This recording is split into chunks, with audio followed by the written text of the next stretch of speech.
Alex, let us in a copy. Mo gawa mo. Let us update muna. So yan. So ito yung ating lettuce. 25th day. Ika-25. Ay ganito na siya kalalaki. So sobrang init. Iba dito guys is nalalanta-lanta. Survival of the fittest.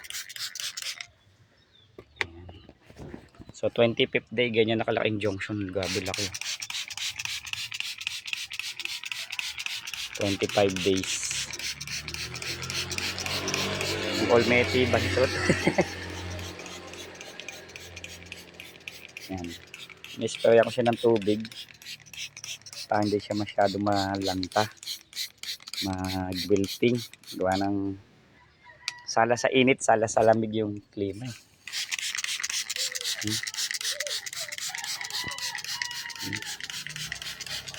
Ito nga nalanta na to pero nabuhay pa. Kaya nga agap-agap lang sa spray.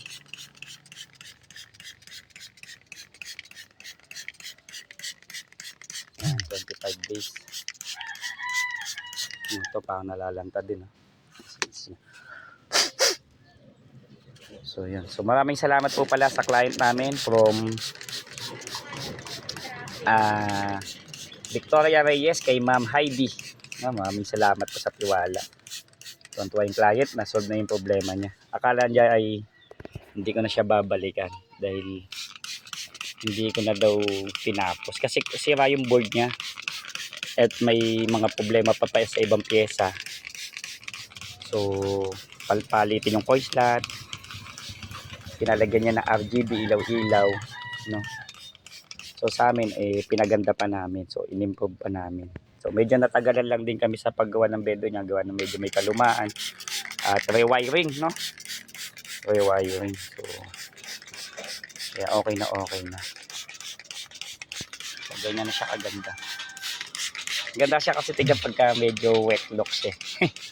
Pero guys, syempre hindi sa lahat ng pagkakataon ipopulyaran nyo siya, no? Pag malamig naman o maulan, no, hindi siya dapat pagka pinulyaran nyo siya yung lettuce. Tip ko yan, no? Dapat matutuyo siya. So the best siya pagka mainit lang. Huwag nyo ito populyaran sa gabi.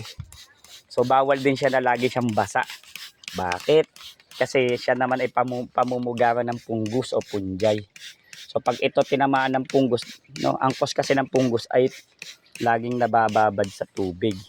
So magkakaroon siya ng brown spot, no, tuldok-tuldok marami. No? So, nakakahawa yun. So, nangyayari yun kapag nabababad na matagal sa tubig yung dahon ng lettuce. So, hindi rin siya advisable na nabababad ng matagal.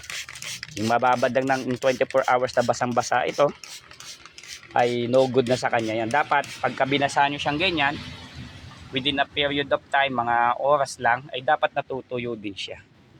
Hindi siya pwedeng mabasa ng matagalan. Okay, tips ko yan. So, 25th day. 25 days. So, may tatlong namatay dito kanina. Tatlo na harsh maano na siya. Pero pinalitan ko na lang. So, kailangan ko talaga magtanim. Pero at least maganda na. Diba? Ayan. Maganda na, no? Ayan, parang lanta-lanta na to. Ganda mo naman yan. Parang naman. Ayan. Parang naman. Maganda tingnan. Ha? 25 days na yan, guys. Ganda. Ito yung junction, malaki. Ito yung ating almeti. Liit. Bansutin. Okay. Next naman, lipat tayo sa kabila, yung ating backup dancer. So, kailangan ko talaga lang magtanim. Kasi, wala nagkakamatayan. Ito yung iba. Ito yung mga late na itinanim, saka yung mga galing doon sa kabila na sinusurvive natin. Diba? Ganda. So, yung iba na palitan dito, gawa ng nalalanta. Ililipat ko doon sa kabila. Doon. So, nadadali siya ng root rot o kaya tip burn. Matindi yung pagkakasunog. Ito, galing to sa tip burn. Galing din niya sa kabila. Yan, tip burn. Sunog yung mga dahon. Sa init. Hindi niya kinaka. Ito, may namatay na nga ng kabila niya. Buti dalawa siya. Ayun, no, tip burn din sa natitip din siya. So, ito yung ano, ayan, galing yan dun sa kabila, sa kabila na ito, isa, kinuitsura, kala mo nila mukos na papel, diba? Ayan. Lahat yan dun yung galing, kaya nagkaganyan-ganyan. So kumbaga to parang recovery room nila, kung makaka-recover pa sila, no? Pero ako, I'm not hoping, pero mas maganda magtanim na ako ng bago. Okay, we need to plant new, kasi nga I'm not expecting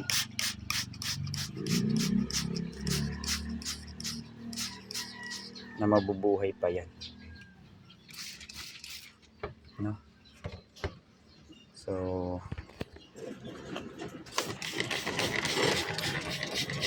sila na lang mabubuhay dito. So yan yung update natin. Ito hindi to 25 days na ano to, bagong tanim lang. Pero ang pinagbasehan kasi natin dito ay yung kung kailan ako nagsimula mag-video, no? Pero ito talaga is 25 days ito. Ito yung mga 25 days natin. Yan. Yung mga yan, 25 days. At ito, 25 days yan. Yan ang mga 25 days. Originally 25 days from day 3. Day 3 ako nagsimulang mag-video up to 25th day ngayon. So kompleto yan. Sa mga nakasubaybay ay lahat po ito updated sa aking YouTube channel. Kagaya nito may insekto. Ito yung insekto na may wisyo. Kita ba? Ayan. Grabe yan. Yan ang malakas makasira ng halaman. Hinuhuli ko yan. Manual. So mga leaf hopper, leaf miner.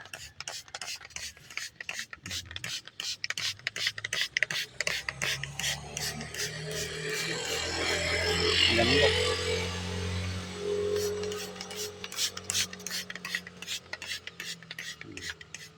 Okay, 25th day, Alex Leto Sinaka, PC magawa mo, don't forget to subscribe. Sana matapos ko lahat ng pending ko.